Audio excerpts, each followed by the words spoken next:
Hello friends, ಎಲ್ಲರಿಗೂ ನಮಸ್ಕಾರ. Welcome to the YouTube Insta family. ಬನ್ನಿ ಇವತ್ತಿನ ಬ್ಲಾಗ್ ಹೆಂಗಿದೆ ಏನು ಅಂತ ನೋಡೋಣ.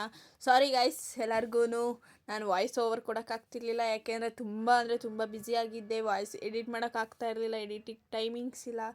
ಹಂಗಾಗಿ ಸಾಂಗ್ ಹಾಕ್ಬಿಟ್ಟು ಎಡಿಟ್ ಮಾಡ್ತಾಯಿದ್ದೆ ಇವತ್ತಿಂದ. ಆದರೂ ಮೊನ್ನೆಯಿಂದ 2 ದಿನ ಬ್ಲಾಗ್ ಅಪ್ಲೋಡ್ ಮಾಡಿಲ್ಲ. ಯಾಕೆ ಅಂದರೆ ಫುಲ್ ಫೀವರು. ಇವತ್ತು ಕಾಲೇಜ್ಗೆ ಹೋಗಿಲ್ಲ, ಎಡಿಟಿಂಗ್ ಐತೆ, ಸ್ವಲ್ಪ ಎಲ್ಲ ಕೆಲಸ ಇದೆ ಅಂತ ಹೇಳ್ಬಿಟ್ಟು ಎಡಿಟಿಂಗೋಸ್ಕರನೇ ಇವತ್ತು ರಜಾ ಹಾಕಿದ್ದೀನಿ.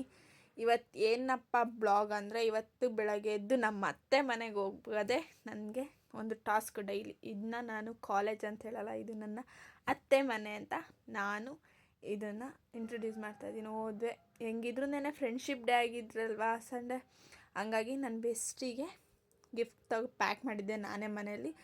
ಪ್ಯಾಕ್ ಮಾಡಿ ಅದನ್ನು ಪ್ಯಾಕ್ ಮಾಡೋಕ್ಕೆ ಟೈಮ್ ಇರಲಿಲ್ಲ. ನಮ್ಮ ಅಮ್ಮನಿಗೆ ಹೇಳಿ ಏನೇನೋ ಹೇಳಿ ಮಾಡಿಸಿದ್ದೆ. ಪಾಪ ನಮ್ಮಮ್ಮ ಮಾಡಿಕೊಟ್ರು. ಅವಳು ರಿಯಾಕ್ಷನ್ ಎಲ್ಲ ನೋಡಿ ಅವಳು ಏನೂ ಅನ್ನಲಿಲ್ಲ. ಆಮೇಲೆ ಸರಿ ಅಂತಂದು ಅಲ್ಲಿಂದ ಹೊರಟು ಬಸ್ ಸ್ಟಾಪಿಗೆ ಬಂದ್ವು. ಬಸ್ ಸ್ಟಾಪಿಗೆ ಬಂದಮೇಲೆ ಸ್ವಲ್ಪ ಹೊಟ್ಟೆ ಹಸಿತಿತ್ತು ಅಂತ ಹೇಳ್ಬಿಟ್ಟು 2 ಸೀಬೆಹಣ್ಣು ತಿಂದು ಎಲ್ಲರೂ ಒಂದೊಂದು ಸೀಬೆಹಣ್ಣು ತಿಂದು ಮನೆಗೆ ಬಂದು ಇವತ್ತಿನ ಬ್ಲಾಗ್ ಇಷ್ಟ ಆಗಿರುತ್ತೆ ಗೈಸ್. ಏನಪ್ಪ ವಿಷಯ ಅಂತಂದರೆ, ನಾನು ಇವತ್ತಿಂದ ಹೊಸ ಬಿಸ್ನೆಸ್ ಸ್ಟಾರ್ಟ್ ಮಾಡ್ತಾಯಿದ್ದೀನಿ. ಏನು ಬಿಸ್ನೆಸ್ಸು ಏನು ಅಂತ ನಾಳೆ ಹೇಳ್ತೀನಿ. ಆದಷ್ಟು ಬೇಗ ಅಕೌಂಟ್ ಎಲ್ಲ ಕ್ರಿಯೇಟ್ ಮಾಡಿ ಬಿಡ್ತೀನಿ. Bye guys, good night, love you guys, bye. ಎಲ್ಲ ಫಾಲೋ ಮಾಡ್ಕೊಳ್ಳಿ, ಯಾರು ಮರಿಬೇಡಿ.